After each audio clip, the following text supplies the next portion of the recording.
मरकुस 1 उसकी 1 आयत में लिखा है, परमेश्वर के पुत्र यीशु मसीह के सुसमाचार का आरंभ। जैसा यशाया भविष्यद्वक्ता की पुस्तक में लिखा है, देख मैं अपने दूत को तेरे आगे भेजता हूं जो तेरे लिए मार्ग सुधारेगा। हम बाइबल जब पढ़ते हैं ना, हम इस तरह से पढ़ते हैं जैसे ये वचन एक पास्ट टेंस है, कि ये वचन एक बीता हुआ समय है जिसे मैं पढ़ रही हूं कि ये पुराने समय में हुआ था। समझ आ रही है कि नहीं? अगर यीशु मसीह भी आपकी तरह वचन पढ़ते तो जब यशाया भविष्यद्वक्ता की पुस्तक उन्हें लाकर दी गई तो उसमें लिखा था कि परमेश्वर का आत्मा किस पे है और उसने कंगालों को सुसमाचार सुनाने के लिए मेरा अभिषेक किया। तो अगर परमेश्वर भी बाइबल हम जैसी पढ़ते तो यही सोचते कि 700 साल पुराना वचन पढ़ रहा हूं, लेकिन यीशु मसीह ने जब बाइबल को खोला तो वो ये बात जानते थे कि ये वचन मेरे लिए लिखा है। तो इसलिए उन्होंने कहा, आज ये लेख तुम्हारे सामने पूरा हुआ है। उसने कहा कि देख मैं अपने दूत को तेरे आगे भेजता हूं जो तेरे लिए मार्ग सुधारेगा। किसके लिए मार्ग सुधारेगा? जीसस के लिए। कौन थे जीसस? परमेश्वर का एक रूप, परमेश्वर धरती के ऊपर अपने इंसान के रूप में आया। वो पूरा इंसान भी था और पूरा परमेश्वर भी था। अगर वो पूरा इंसान था और है तो आप इस वचन को अपने लिए भी ले सकते हैं। जिस दिन आप जीसस क्राइस्ट की तरह पिता को खुश करना शुरू कर देंगे, जिस दिन आप जीसस क्राइस्ट की तरह उसकी पवित्रताई को पहन लेंगे और अपना लेंगे और अपने ऊपर ओढ़ लेंगे, और आप यीशु मसीह की जिस तरह वचनों से प्यार करते थे उसी तरह आप खुदा के वचनों से जब प्यार करने लगेंगे तो वो ये वचन आपके लिए भी पूरा होगा कि वो तेरे आगे दूतों को भेजेगा जो तेरे मार्ग को सीधा करेंगे। आप देखेंगे फिर क्या होता है, किस तरह से आपके रास्ते सीधे होते हैं जो टेढ़े हो चुके हैं, किस तरह से आपके परिवार के रास्ते सीधे होते हैं, किस तरह से आपके बच्चों की पढ़ाई के रास्ते सीधे होते हैं, किस तरह से आपके हस्बैंड की पढ़ाई के, उसके हस्बैंड के बिजनेस के रास्ते सीधे होते हैं। ओ आमीन। मेरे को ऊंचे वाला चाहिए चर्च। हालेलुया। उसने कहा, अपने दूत को तेरे आगे भेजता हूं जो तेरे लिए मार्ग सुधारेगा। फिर ये वचन आपके लिए भी है। जिस दिन आप जीसस क्राइस्ट को प्रसन्न करना शुरू कर देंगे, उसके वचन को स्थान देना शुरू कर देंगे, नशे व्यभिचार और चोरियां छोड़ देंगे, उस दिन वो दूतों को आपके आगे भेजेगा। ये किस दूत की बात वो कर रहा है? इसमें 2 तरह के हेल्पर्स होते हैं। एक हेल्पर होते हैं शारीरिक रूप में, जो आपको शारीरिक रूप में मिलते हैं। वो आपका परमेश्वर का एक दास हो सकता है, एक अच्छी चर्च आपका मिलना आपको हो सकता है, या कोई डिवाइन हेल्पर आपकी लाइफ में हो सकता है।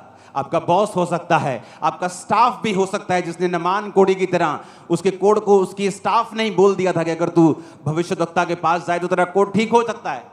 एक असली दास के पास जाए तो कोड ठीक हो सकता है। एक शारीरिक हेल्पर, फिजिकल हेल्पर, एक ऐसा हेल्पर, एक ऐसा दूत जो शरीर में है। जब एक व्यक्ति यीशु मसीह को प्रसन्न करना शुरू करता है, ये उसके लाइफ की एक निशानी होगी कि लोग उसके साथ खड़े होंगे, और वो लोग ऐसे होंगे जो कि बिना किसी लालच के उसके साथ खड़े होंगे, और लोग हैरान होंगे कि ये बंदा इनको कोई शारीरिक लालच भी नहीं देता और फिर भी ये इनके साथ खड़े होते हैं, क्योंकि वो सब परमेश्वर ने आपके लिए खड़े किए होते हैं। जब आप यीशु मसीह को प्रसन्न करना शुरू कर देंगे, एक निशानी मैं आपको देता हूं। जिस दिन आप वचन पे चलना शुरू कर देंगे, इंसानी हेल्पर्स आपको मिलना शुरू हो जाएंगे, आपकी लाइफ में वो एंटर करना शुरू हो जाएंगे।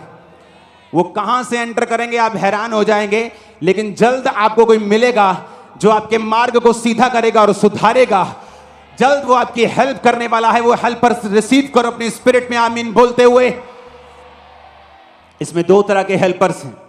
इसमें लिखा है, जब हम 10 आयत में पढ़ते हैं, जब वह जल से निकलकर ऊपर आया तो तुरंत आकाश को खुलते और आत्मा को कबूतर के समान अपने ऊपर उतरते देखा, और आकाशवाणी हुई, तू मेरा प्रिय पुत्र है, मैं तुझसे खुश हूं। तब आत्मा ने तुरंत उसको जंगल की ओर भेजा। जंगल में 40 दिन तक प्रभु यीशु मसीह की शैतान ने परीक्षा की और वे वन पशुओं के साथ रहे। प्रभु यीशु मसीह वन पशुओं के साथ रहते हुए वहीं रहे और स्वर्गदूत उनकी सेवा करते रहे। ये स्वर्गदूत कौन से थे? शारीरिक या आत्मिक? आत्मिक। दो तरह की हेल्प हेवन परमेश्वर आपके लिए भेजता है। एक वो हेल्प है जो संसारिक रूप में आपको मिलती है।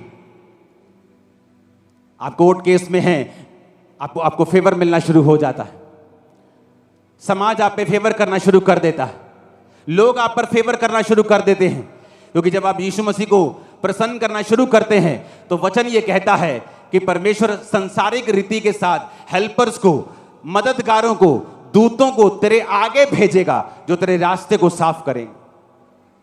लेकिन दूसरी हेल्प भी उसने कही है। उसने कहा जब शैतान यीशु मसीह के साथ लड़ता और उसकी परीक्षा करता था तो बाइबल कहती है वो वन पशुओं के साथ रहा और स्वर्गदूत उसकी सेवा करते रहे।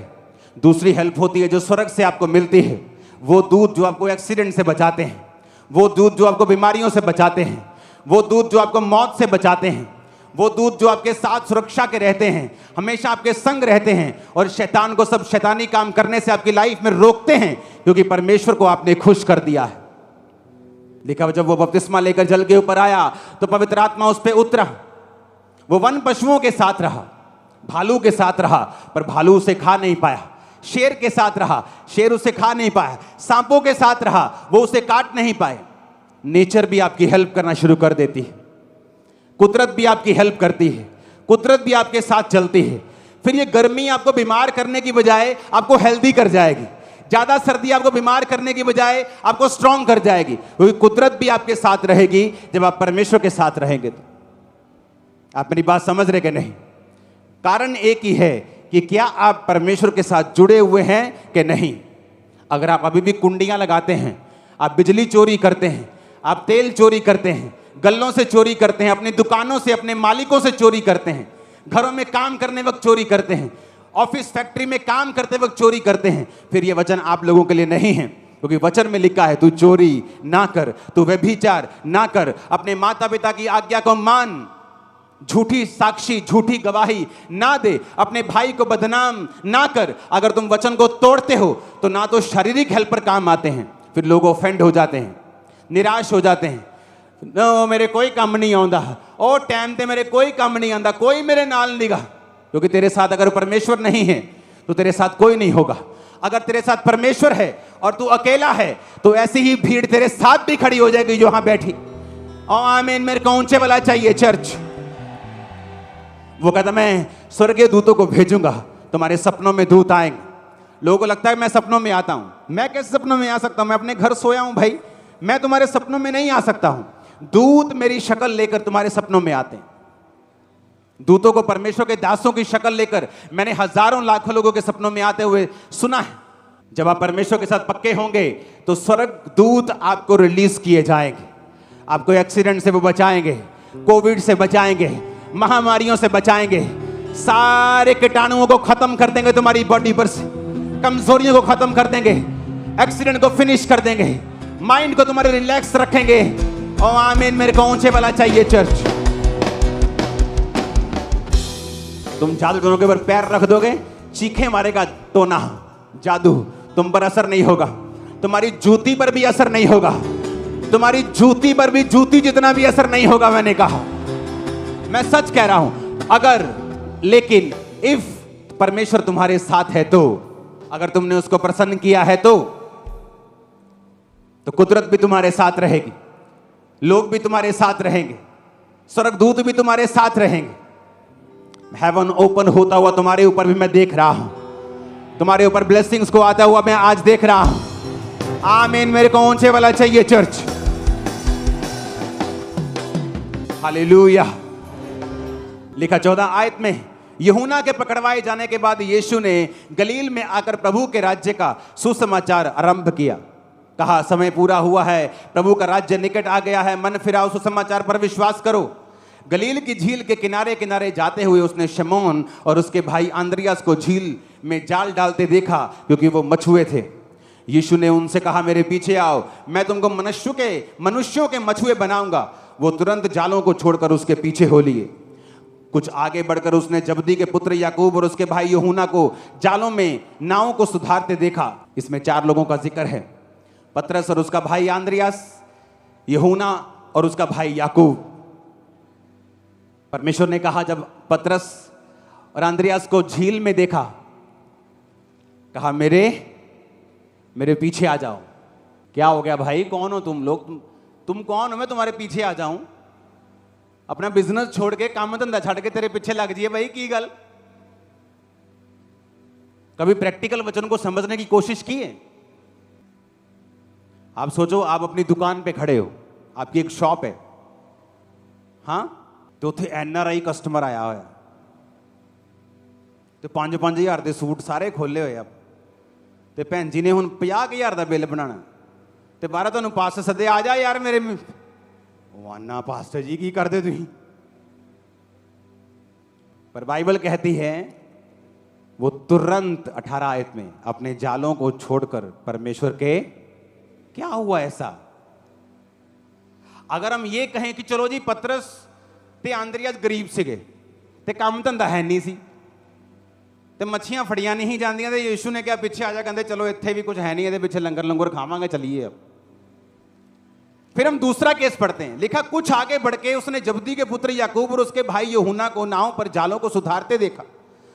उसने तुरंत उन्हें बुलाया और वे अपने पिता जब्दी को मजदूरों के साथ नाव पर छोड़कर, अब इस केस में जो याकूब और यूहन्ना हैं, उनके पिता ने मजदूर रखे हुए हैं कि 10, 15, 20 लोगों की टोली है। मेरी दुकान पे 10 लोग काम करते थे और मेरी रोज की इनकम 1 लाख रुपए के करीब होगी, कभी 60,000, 50,000, कभी लाख, कभी 1.5 लाख रोज की इनकम। जितना उस समय 2002-3 में फॉरेन में लोग 1 लाख, 1.25 लाख रुपए 1 महीने का कमाते थे, तब उस समय की रोज की पंजाब में, इस खाम्बरा में इनकम थी। आप मेरी बात समझ रहे हो? तो मेरे पास 10 लोग थे, तो इसके पास भी इतने लोग थे कि ये लाखों रुपए कमा रहे होंगे उस समय के।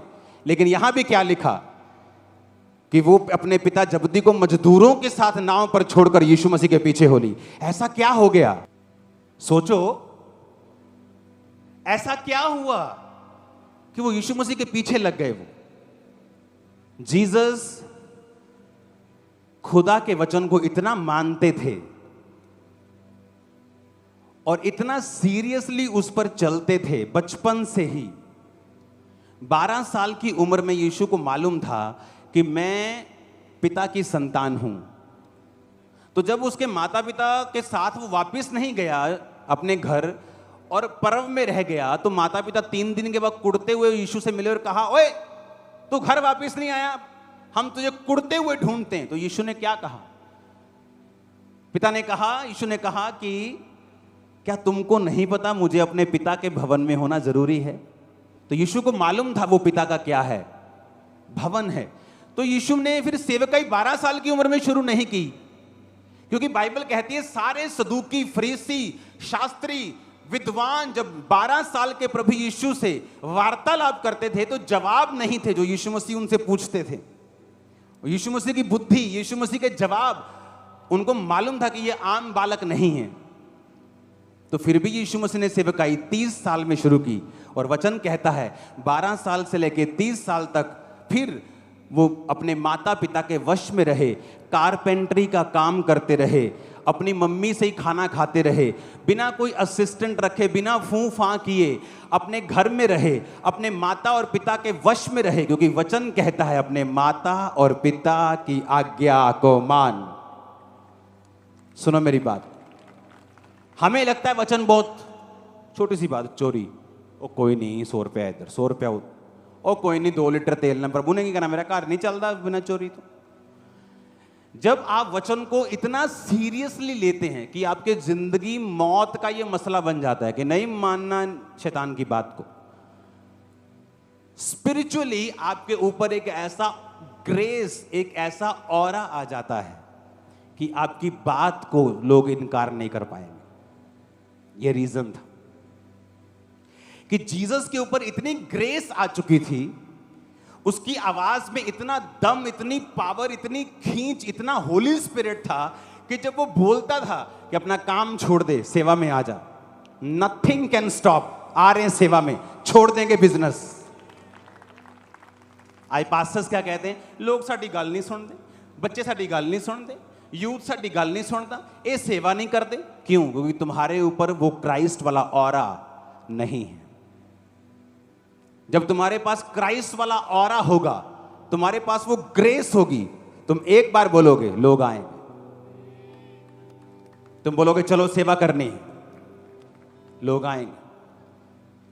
इस साल के एंड तक 500 जवान, सिर्फ जेंट्स की बात कर रहा हूं, लड़कियां अलग, 500 जवान बंदे अपना जीवन इस चर्च को देने वाले हैं। 500, उनके रहने का कॉलेज अलग से बना रहा हूं। 500, उनमें पढ़े लिखे डॉक्टर्स, इंजीनियर्स भी हैं उनमें। कहते हमने चर्च जाना है, सेवा करनी। 500 लोगों को संभालना मुश्किल होता है आज। किसी चर्च में 5 लोग काम करते हो ना, सिर दर्द कर देते। 5 लोग ही, पास्टर के सिर में दर्द है 5 लोगों के कारण। जब आप वर्ड को सीरियसली लेंगे, मैं आपको बता रहा हूं, आपके ऊपर एक ग्रेस कवर करेगी, एक ऑरा, एक सामर्थ, एक अम्ब्रेला, एक छतरी बन जाएगी आपके आसपास। आपके शब्दों में पावर होगी, खींच होगी, ग्रेस होगी, ताकत होगी। शैतान को भी वो चुभेगी और लोगों की लाइफ में काम भी करेगी इन जीसस नेम। मैंने कहा वो काम करेगी यीशु के नाम में। Hallelujah, hallelujah. आप मेरी बात समझ रहे कि नहीं? ये वचन जब आप इस रीति से पढ़ना शुरू करेंगे, कि क्या हो गया ऐसा कि जीसस ने एक बार बोला, 2 बंदे पीछे, चलो गरीब मान लो। अगली पार्टी गरीब नहीं थी, वो तो मजदूरों वाली पार्टी थी। पर लिखा तुरंत, सोचा भी नहीं, ये भी नहीं कहा प्रभु चलो ठीक है, घर में सलाह कर लेते एक बार। कई बार लोग, आप लोगों से कुछ कहो, सलाह करके बताते हैं, उनको बोलो मत आओ, तुम रिजेक्ट हो, सेम टाइम। हालेलुया। उन्होंने कहा सलाह करके, नहीं कि देखा तुरंत। फिर से पढ़ेंगे, लिखा वो तुरंत अपने पिता जबदी को मजदूरों के साथ नाव पर छोड़कर उसके पीछे हो ली। आप जीसस के साथ वफादार हो जाओ, आपके शब्दों में सामर्थ आ जाए, एक ऑरा आपके ऊपर आ जाए, एक ग्रेस आपके ऊपर होगी, वो आपको हमेशा कवर करके रखेगी। एक ही चीज है जो उस ग्रेस को खत्म कर सकती है। कोई शैतान, कोई विरोध, आपके खिलाफ झूठी बातें, आपके खिलाफ लोग, मुकदमे, कुछ उसे खत्म नहीं कर सकता। आपका अपना पाप उसे खत्म करेगा जब करेगा। अपने पाप के कारण वो छतरी आप खो दोगे, लेकिन और कोई चीज उस छतरी को, उस ग्रेस को, उस अम्ब्रेला को खत्म नहीं कर पाएगी। और ये एक दिन में नहीं होता, एक साल में नहीं होता, ये सालों साल परमेश्वर के साथ चलने का नतीजा होता है। जब आप हर समय निकाल लेते हैं, हर मौसम निकाल लेते हैं, वफादारी के साथ बाप के साथ खड़े रहते हैं, दुखों में, तकलीफों में, प्रार्थनाओं में, डाउट में भी आप उसके साथ खड़े रहते हैं। ना सुखों में पिघलते हैं आप शैतान की तरफ, ना दुखों में पिघलते हैं, ना साइलेंट टाइम में, जब ना उस टाइम में जब परमेश्वर आपके लिए लगातार बोलता है, आपको गवाहियां देता है। आप जब किसी समय में गिरते नहीं हैं, आपकी लाइफ के ऊपर वो ऑरा, वो ग्रेस, वो बढ़ती ही जाती है। और वो बढ़ती जाएगी आज से ही, और वो बढ़ती जाएगी आपके परिवार के ऊपर से, और वो बढ़ती जाएगी आपकी बॉडी के ऊपर। आप हेल्दी होंगे और लंबा जिएंगे यीशु मसीह के नाम। Hallelujah, hallelujah. एक वचन में इतनी ताकत है। आगे लिखा है, तब वे कफरनहूम में आए। आपको बाइबल पढ़नी आ रही है मेरे ख्याल से। मैं ऐसे पढ़ता हूं कि हर वचन का एक मीनिंग है, उसके पीछे की एक स्टोरी है। इसलिए कहते हैं कि बाइबल स्टडी करने से भी आप बाइबल के शिक्षक नहीं बन सकते जब तक आत्मा आपको बाइबल ना सिखाए। देखा, जब वे कफरनहूम में आए तो वह तुरंत सबत के दिन आराधनालय में जाकर उपदेश करने लगा। लोग उसके उपदेश से चकित हुए क्योंकि वो शास्त्रियों के समान नहीं, अधिकारी के समान उपदेश देता था। इसको इंग्लिश में पढ़ना बहुत जरूरी है। And they were astonished at his doctrine, for he taught them as one that had authority, and not as the scribes. जब कुछ लोग प्रार्थना करते हैं, ऐसा लगता है कि परमेश्वर से भीख मांग रहे हैं, या वचन देते हैं तो ऐसा लगता है कि जैसे कोई बाइबल से सलाह मशवरे कर रहा है, सलाहें दे रहे हैं। लेकिन देखा, जिसके ऊपर परमेश्वर का आत्मा होता है, जो वो वचन देता है या प्रार्थना करता है, वो अधिकार, ऐसा लगता है कि एज ही हैड अथॉरिटी, कि अथॉरिटी है इसको बीमारियों के ऊपर, शैतान के ऊपर, कि वो कमांड कर रहा है लोगों को कि तुम चोरी नहीं करोगे। यार चोरी ना करियो। कई लोग प्रीच करते हैं, उनके प्रीच में पावर फील नहीं होती, सामर्थ फील नहीं होती, आत्मा फील नहीं होता। ऐसे लगता है जैसे कोई स्क्राइब, जैसे कोई शास्त्री फरीसी प्रचार कर रहा है और यीशु मसीह के बारे में बता रहा है। लेकिन कई बार जब आप पवित्र आत्मा से भरे व्यक्ति को सुनते हैं, आपको मालूम होता है कि परमेश्वर इससे बात कर रहा है, अथॉरिटी बात कर रही है, अधिकार बात कर रहे हैं। आज हेवन ओपन हो, आपकी लाइफ के ऊपर की सारी शर्मिंदगियां नाश हो अभी यीशु के नाम में।